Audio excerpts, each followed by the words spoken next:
नमस्कार, good afternoon. सभी को गुड़ी पड़वा की हार्दिक मंगलमय शुभकामनाएं।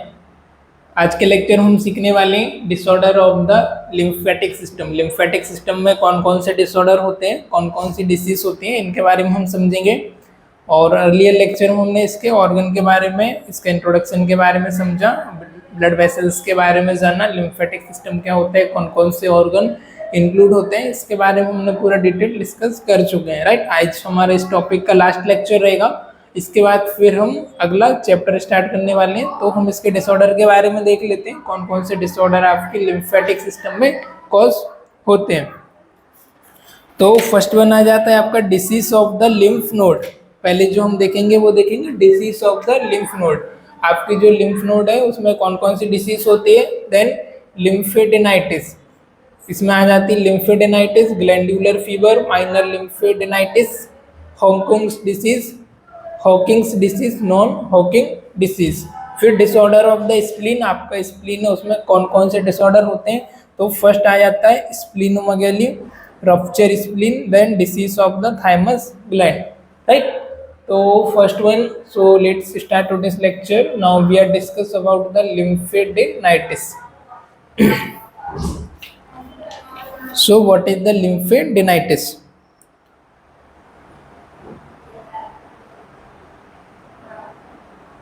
लिम्फेडेनाइटिस क्या होता है? एक acute infection of the lymph node. क्या होता है? एक एक्यूट इन्फेक्शन होता है, एक कंडीशन होती है जिसमें इन्फेक्शन होता है, एक्यूट इन्फेक्शन होता है आपकी लिम्फ नोड में। इस टर्म को हम क्या बोलते हैं? लिम्फेडेनाइटिस।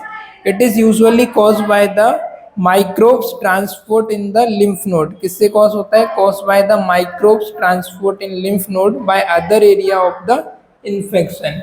इससे हो रहा है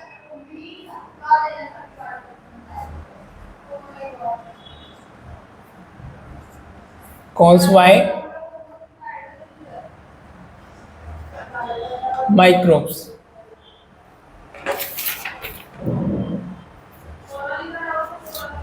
transport in lymph node from the other area of the infection. ये क्या होता है? लिम्फ नोड से आपका ट्रांसपोर्ट होता है other area of the infection. Transport other area of infection. अब इससे क्या होता है? क्या है हमने क्या देखा? लिम्फेडेनाइटिस, लिम्फ नोड होता है, लिम्फे मतलब होता है आपका लिम्फ नोड। राइट, इसको दो पार्ट में डिवाइड कर लेते हैं। लिम्फे मतलब आपका लिम्फ नोड, और आइटिस मीन्स आपका स्वेलिंग। आइटिस मीन्स क्या होता है? स्वेलिंग होना, सूजन आ जाना या इन्फ्लेमेशन आना। तो पूरे को हम क्या बोलते हैं? Inflammation of the lymph node. क्या हुआ? इसको मिक्स करके इन्फ्लेमेशन ऑफ या swelling of lymph node. Okay, clear इतना?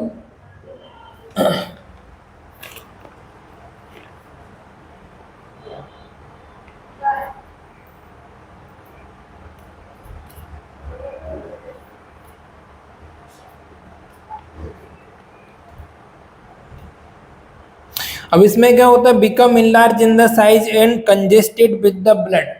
इसकी वजह से क्या हो रहा है? इन्फेक्शन, माइक्रो ऑर्गेनिज्म की वजह से इन्फेक्शन कोज कर रहा है। जो इन्फेक्शन है वो किस अदर जगह से ट्रांसपोर्ट हो रहा है। जहां पर भी आपको इन्फेक्शन हुआ वहां से क्या हो रहा है? आपका बैक्टीरिया, वायरस, माइक्रो ऑर्गेनिज्म क्या हो रहा है? ट्रांसफर हो रहा है। ट्रांसफर होने की वजह से वो कहाँ आ रहा है? आपके लिम्फ नोड पर, और लिम्फ नोड में इन्फेक्शन कॉज कर रहे हैं। तो इट्स लीड्स टू, ये आगे फिर फर्दर क्या कर रही? Become enlarge in the size. अब इसका जो साइज है वो क्या हो गया? इनलार्ज हो गया। बिकम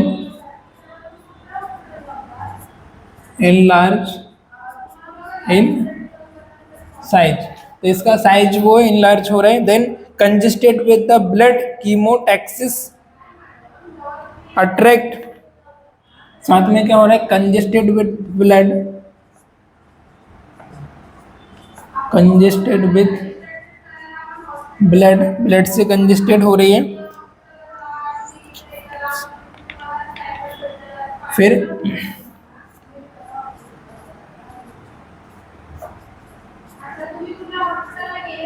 कीमोटैक्सिस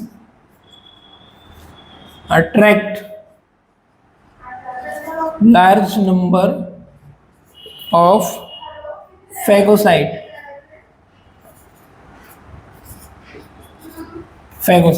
ठीक है।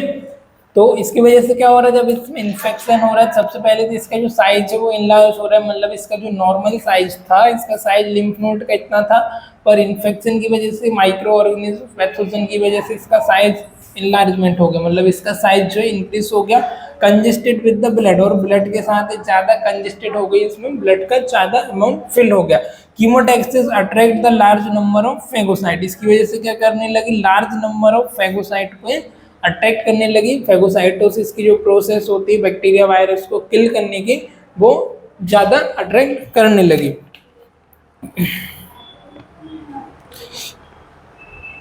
If lymph node become helpless or overwhelmed, the infection may cause abscess formation within the lymph node। अब इसकी वजह से क्या हो गई, जो lymph node है, देन सेकेंड स्टेज में हम देख रहे हैं lymph node become helpless और overwhelmed, क्या हो गई, इस पर वर्कलोड ज़्यादा पड़ने की वजह से क्या हो गई, हेल्पलेस हो गई, ओवरवेलम होने की वजह से क्या, हेल्पलेस और ओवरब्लेम होने की वजह से अब भाई इसका फंक्शन था कि भाई इतने ब्लड 20 लीटर एग्जाम्पल के लिए फिल्टर करना है, पर इसको 20 की जगह 25 या 30 लीटर मिलने लगा, तो इसका वर्कलोड ज़्यादा हो गया, इस पर ज़्यादा प्रेशर पड़ने लगा। और दूसरी चीज़ माइक्रो ऑर्गेनिज्म माइक्रोब्स अलग से इस पर कॉज किया है, तो इसका वर्किंग कैपेसिटी कम हो गया, पर इस पर लोड ज़्यादा पड़ने लगा, तो ये हेल्पलेस होने लगी। ओवरब्लेम होने की वजह से फर्दर क्या हो सकता है, इन्फेक्शन में cause abscess formation with in the lymph node, क्या हो सकता है, इन्फेक्शन में cause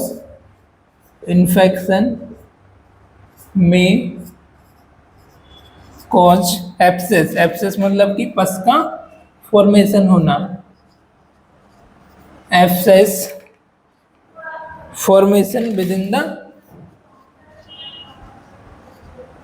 abscess formation within the lymph node, right. तो इन्फेक्शन की वजह से फर्दर क्या हो रहा है, एब्सेस, इसमें पस का फॉर्मेशन होने लगा with in the lymph node, आपकी जो लिम्फ नोड है उसके अंदर पस का फॉर्मेशन भी होने लगता है, राइट।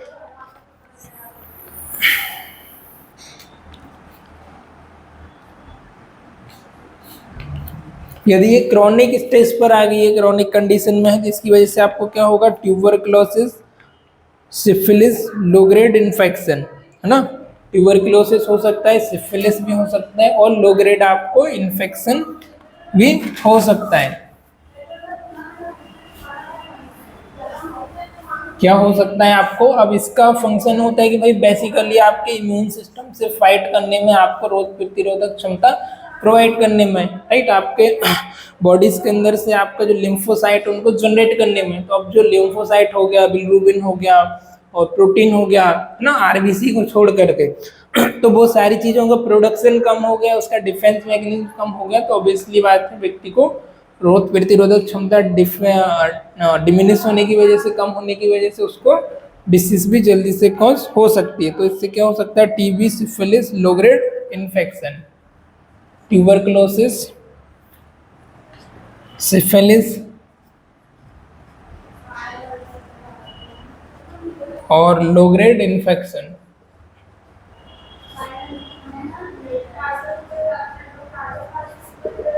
राइट। चलिए, तो अभी हम इनके बारे में ज़्यादा नहीं समझेंगे, सेकेंड ईयर में आपका ये सारी डिसीज डिटेल में है, तो तब हम समझेंगे। अभी सिर्फ इंफॉर्मेशन के लिए आपको मैं बता देता हूँ, जानकारी के लिए, भाई कौन सी डिसीज क्या होती है। सिर्फ इसमें याद रखो, लिम्फेडेनाइटिस में क्या होता है, आपका इन्फ्लेमेशन होता है, आपका लिम्फ नोड में इन्फ्लेमेशन होना, स्वेलिंग होना, जिसकी वजह से, और यदि क्रॉनिक केस में जाती है तो इसमें पस फॉर्मेशन भी हो सकता है, ओवरब्लेम होने की वजह से, ओवर यूज या हेल्पलेस होने की वजह से। इन्फेक्शन होता है वो अदर बॉडी पार्ट से, आपकी जो लिम्फ नोड वहाँ पर ट्रांसफर होता है, वहाँ पर मूव करता है और इसके फंक्शन को अल्टर्ड करता है। किससे होता है इन्फेक्शन, माइक्रो ऑर्गेनिज्म से, बाहरी पैथोजन से, बैक्टीरिया वायरस से, राइट।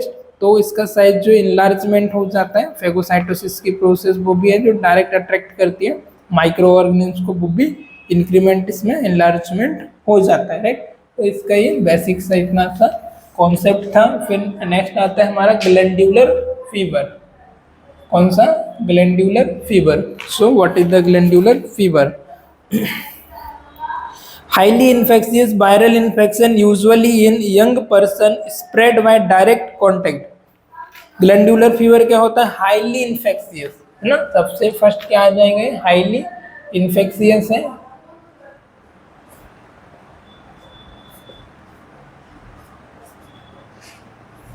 हाईली इन्फेक्शियस वायरल, क्या है? हाईली इन्फेक्शियस वायरल है। इन्फेक्शन यूजुअली यंग पर्सन, है ना। इन्फेक्शन किस में देखने को मिलता है? यूजुअली ज्यादातर ये होता है आपका यंग पर्सन में। यंग पर्सन में आपको ज्यादातर होता है usually. Spread by direct contact, spread कैसे कर रहा है, किस तरीके से फैलता है? तो स्टूडेंट ये स्प्रेड होता है डायरेक्ट कांटेक्ट, है ना।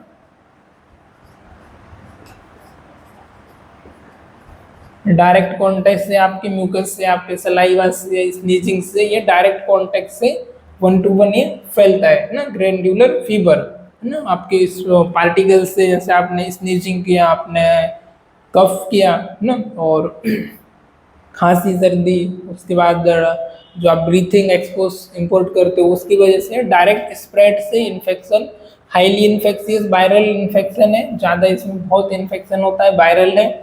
यंग पर्सन में आपको यूजुअली देखने को मिलता है। स्प्रेड कैसे फैलता है? तो डायरेक्ट कांटेक्ट, 1 to 1 कांटेक्ट से स्प्रेड होता है, right.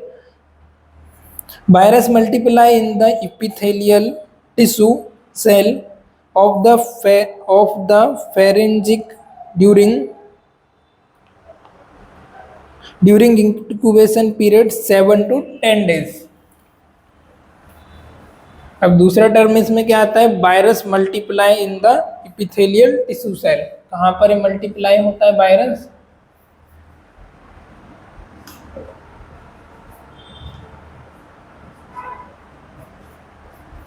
Virus multiply in epithelial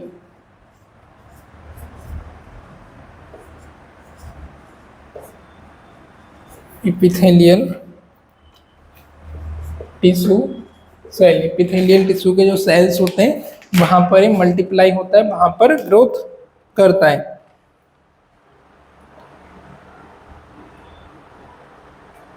of the pharynx, कहाँ पर? टिश्यू सेल्स ऑफ द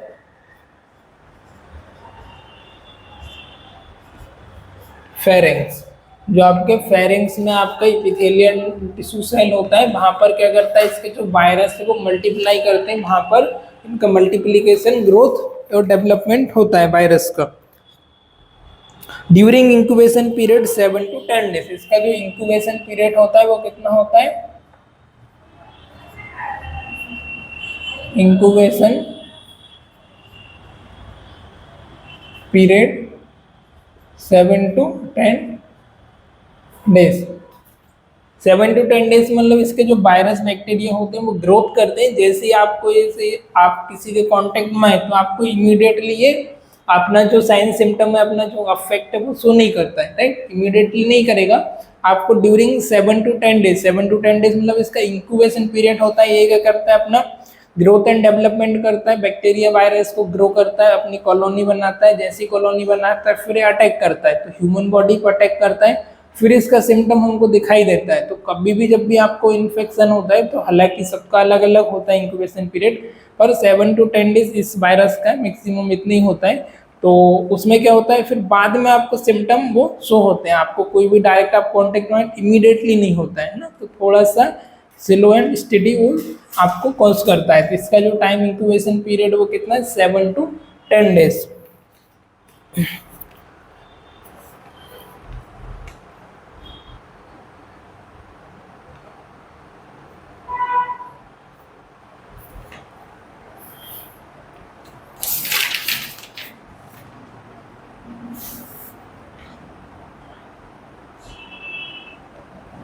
इसका जो क्लिनिकल फीचर है साइन एंड सिम्टम में वो क्या आ जाता है आपको, जब ये होगा तो आप कैसे पता कर सकते हैं भाई ये आपको डिसीज हुई है, ग्लैंडुलर फीवर ही आपको हुआ है। तो एक टॉन्सिलाइटिस, आपका जो टॉन्सिल्स उसमें इन्फ्लेमेशन हो जाएगी, क्या होगा, टॉन्सिलाइटिस होगा।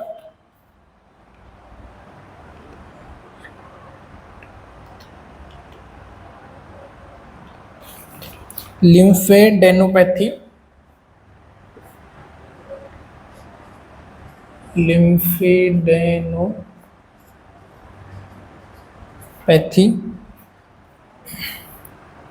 स्प्लीनोमेगैली।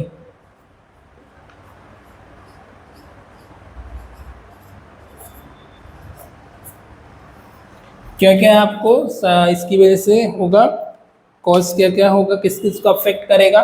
टॉन्सिल्स के आपको इन्फ्लेमेशन ऑफ टॉन्सिल्स हो जाएगी। लिम्फोडिनोपैथी, आपकी जो लिम्फ नोड है उसमें भी आपको इन्फ्लेमेशन और एनलार्जमेंट ऑफ आपकी लिम्फ नोड होगी।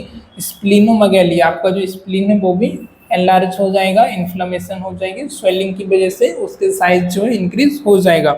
और एसोसिएटेड सिम्टम, इसके साथ साथ जो सिम्टम एसोसिएटेड है वो क्या होगा, बॉडी पेन होगा और रेस्टलेसनेस होगा। इसकी वजह से क्या होगा, बॉडी पेन होगा और रेस्टलेसनेस, बेचैनी होगी और आपको बदन दर्द होगा, है ना।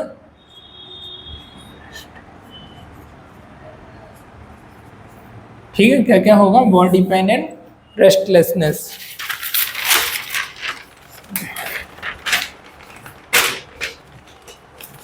फिर अदर आता है हमारा minor लिम्फेडेनाइटिस।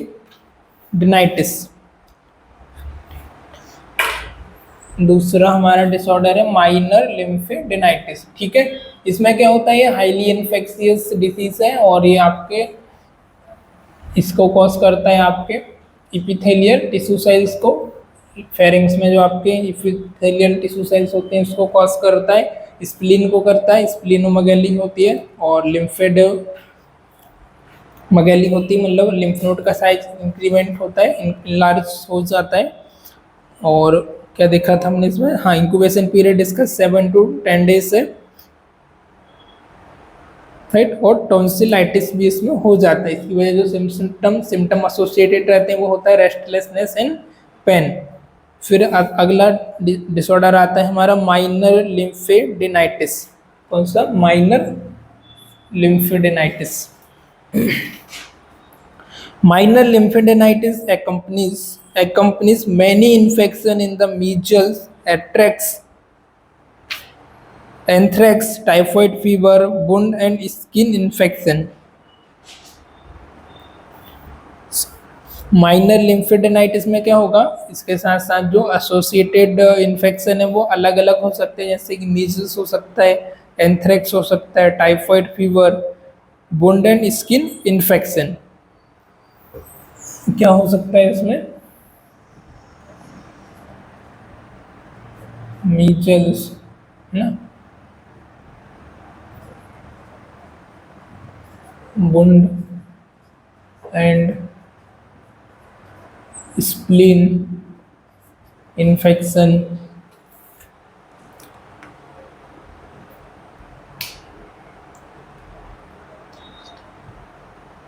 Anthrax and typhoid fever, anthrax and typhoid fever, ये इसमें सिम्टम आपको कॉज हो सकता है। फिर अगला आता है आपका Hodgkin's disease. Hodgkin's disease, right.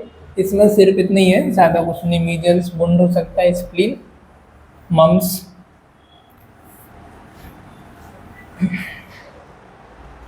फिर Hawkins disease.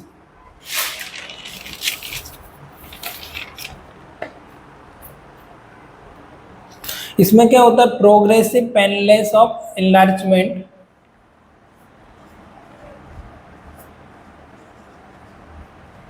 Progressive painless painless enlargement of lymph node.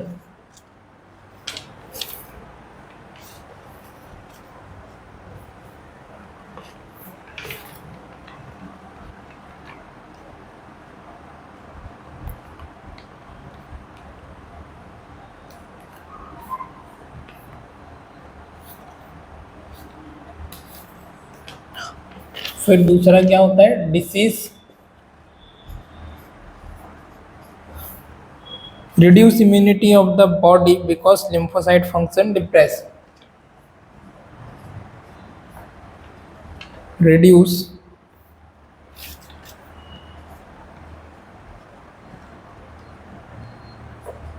immunity of body because lymphocyte function depressed. Lymphocyte function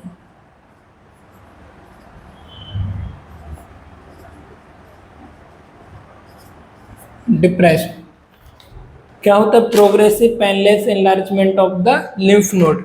एक प्रोग्रेसिव डिसीज है जिसमें क्या होता है, धीरे धीरे करके आपकी जो लिम्फ नोड है वो एनलार्जमेंट होती है, उसके साइज में साइज उसका इंक्रीज होता है, साइज उसका इनलार्ज होता है किसका, लिम्फ नोड का. और एक पेनलेस होती है तो हमको पता भी नहीं चलती, इसमें आपको पेन नहीं होता, ये जो पेनलेस होता है. Disease reduce the immunity of the body because the lymphocyte function depressed.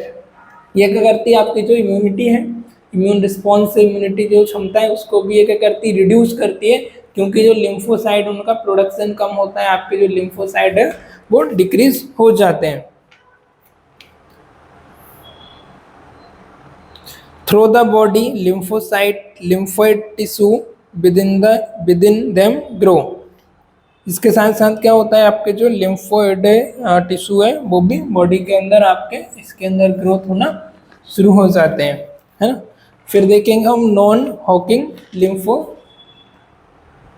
Lymphomas.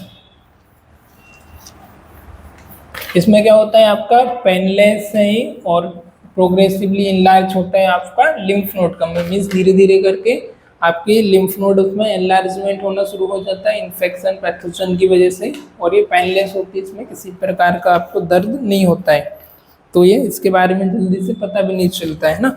फिर नॉन हॉकिंग्स लिम्फोमास.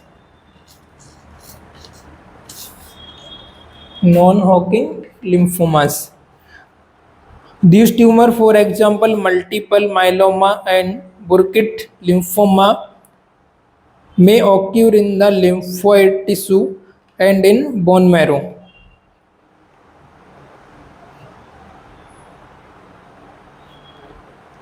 इसमें क्या होता है, multiple lymphoma,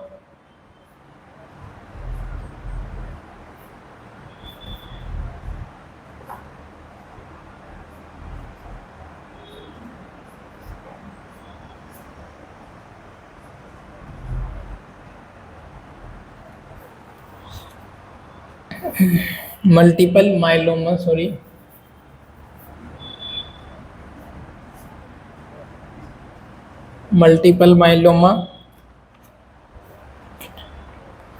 and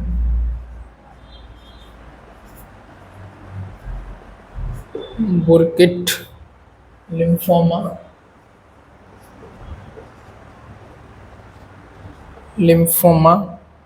may occur in the lymphoid tissue and in bone marrow.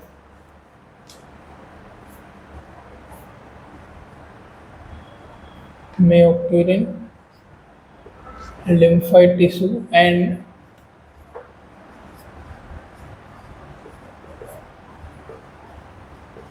bone marrow. इसमें क्या होता है, आपको मल्टीपल माइलोमा हो जाता है एंड बुर्किट लिम्फोमा. क्या क्या होता है, मल्टीपल माइलोमा और लिम्फोमा, है ना.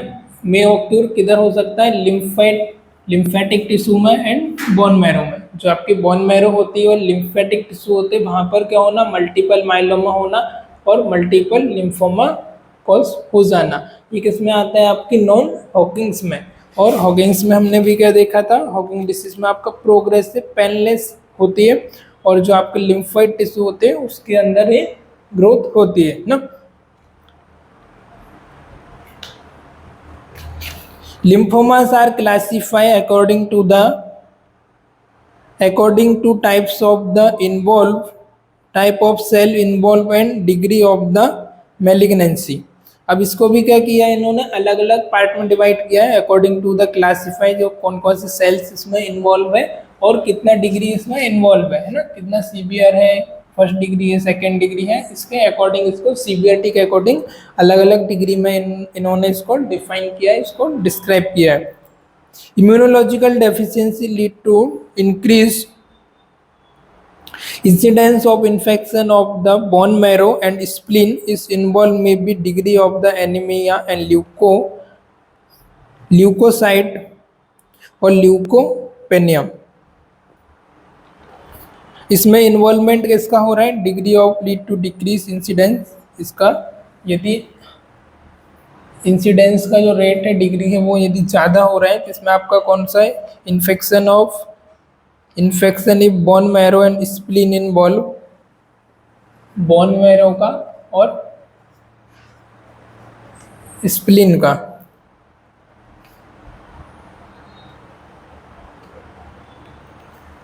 इन्वॉल्वमेंट है तो आपको क्या हो सकता है, एनीमिया हो सकता है और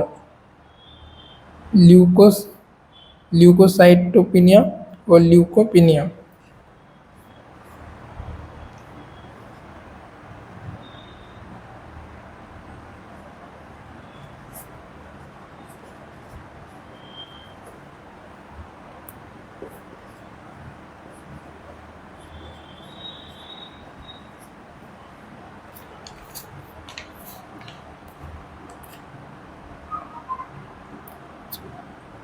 हाँ, यदि बार बार फर्दर आपको इंक्रीज हो रहा है आपका इन्फेक्शन, बार बार इन्फेक्शन हो रहा है तो इसमें बोन मैरो का और स्प्लीन का भी यदि इन्वॉल्वमेंट है तो उसकी वजह से क्या होगा, एनीमिया होगा, क्योंकि आपका ब्लड सेल्स का प्रोडक्शन कम होगा, तो एनीमिया हो सकता है, ल्यूकोसाइटोपिनिया हो सकता है और ल्यूकोपिनिया आपको हो सकता है।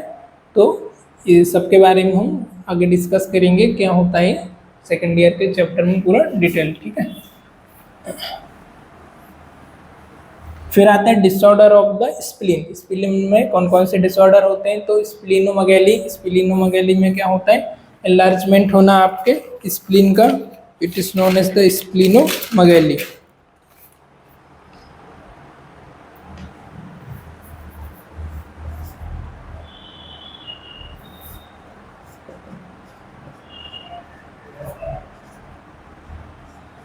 Enlargement of spleen.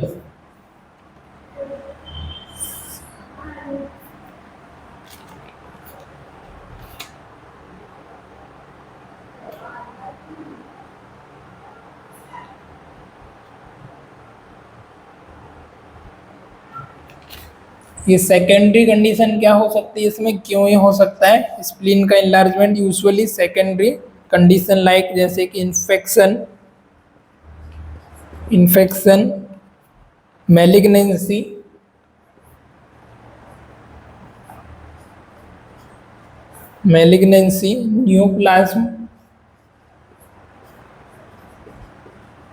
Neoplasm, circulatory disorder और blood disease.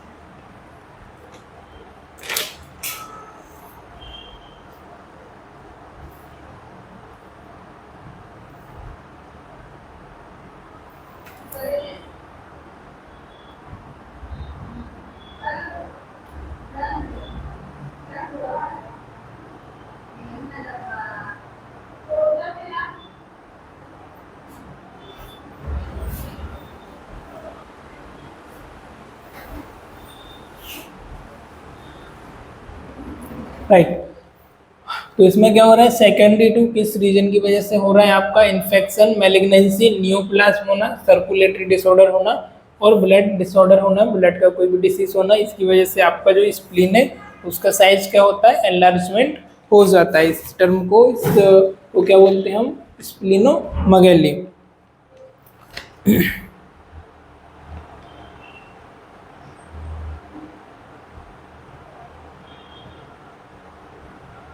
The spleen may infected by the blood-borne microbes and by local spread of infection। कोई भी माइक्रो ऑर्गेनिज्म से, बैक्टीरिया, वायरस से, पैथोजन से या लोकल स्प्रेड ऑफ इन्फेक्शन की वजह से आपका स्प्लीन उसके साइज में एनलार्जमेंट होना, साइज उसका इंक्रीज होना हो सकता है। जिस टर्म को हमने बोला splenomegaly. Such as typhoid fever, typhoid fever में हो सकता है, और मलेरिया, ट्यूबरकुलोसिस और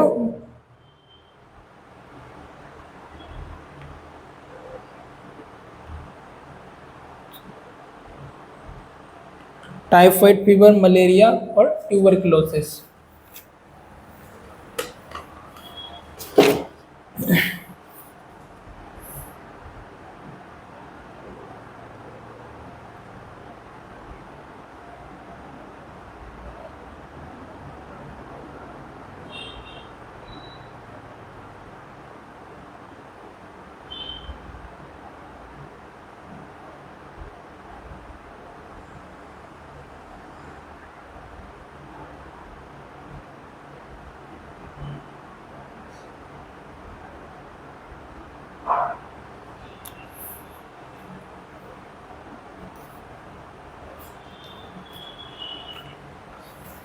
क्या हो सकता है, ट्यूबरकुलोसिस,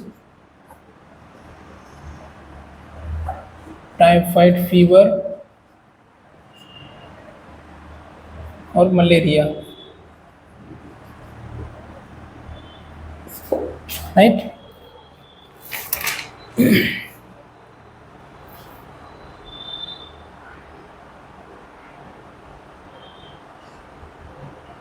और साथ ही साथ ब्लड डिसीज को भी कॉज कर सकता है, जैसा ल्यूकोपेनिया, थ्रोम्बोसाइटोपेनिया, है ना, अभी समझा दिया था फिर उसके बारे में। Leukopenia,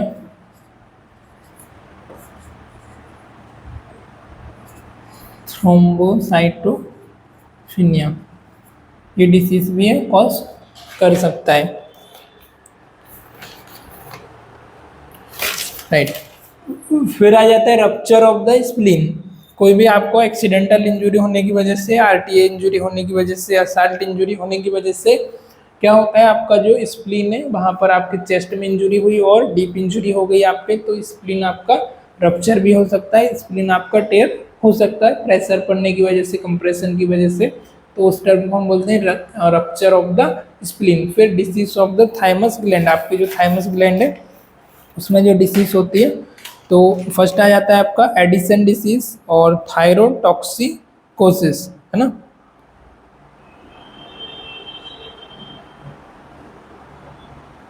myasthenia gravis, muscles weakness, weakness of the skeletal muscles.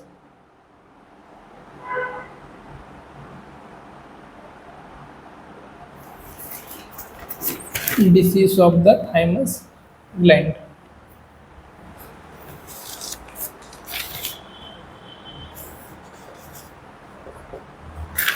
इसके अंदर कौन कौन सी आपकी,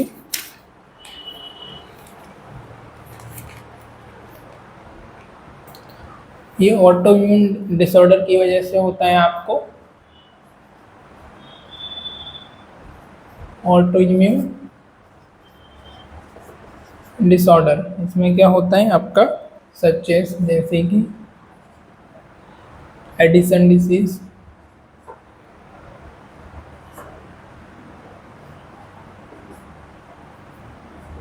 एडिसन डिसीज, थायरोटॉक्सिकोसिस,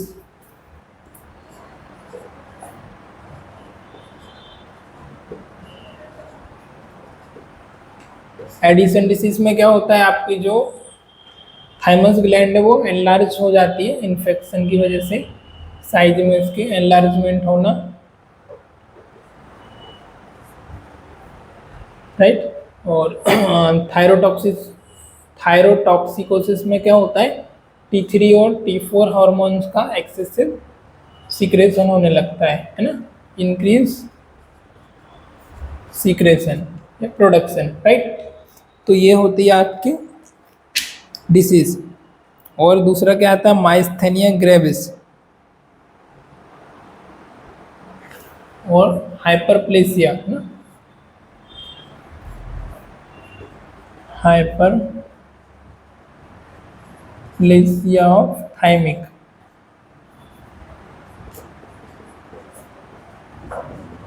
जो आपकी थाइमस ग्लैंड, उसमें हाइपरप्लेसिया हो जाना, उसकी मसल्स का साइज इनलार्ज हो जाना, इंक्रीज हो जाना, राइट।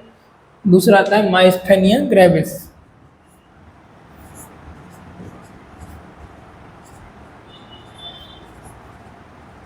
माइस्थेनिया ग्रेविस में क्या होता है, weakness of skeletal muscles, weakness of skeletal muscles. Okay, चलिए आज के लेक्चर में इतना ही ना। तो डिसीज का हमने रिव्यू लिया, इसमें कौन कौन सी आपके लिम्फेटिक सिस्टम में डिसीज हो सकती है, राइट। बाकी का इसका सेकेंड ईयर में पूरा डिटेल टॉपिक है। थोड़ा सा आज का लेक्चर बोरिंग लगा होगा, है ना, क्योंकि डिसीज वाला पोर्शन था। चलिए, तो आज के लेक्चर में इतना ही, बाकी मिलते हैं किसी और लेक्चर में। तब तक के लिए गुड बाय, टेक केयर।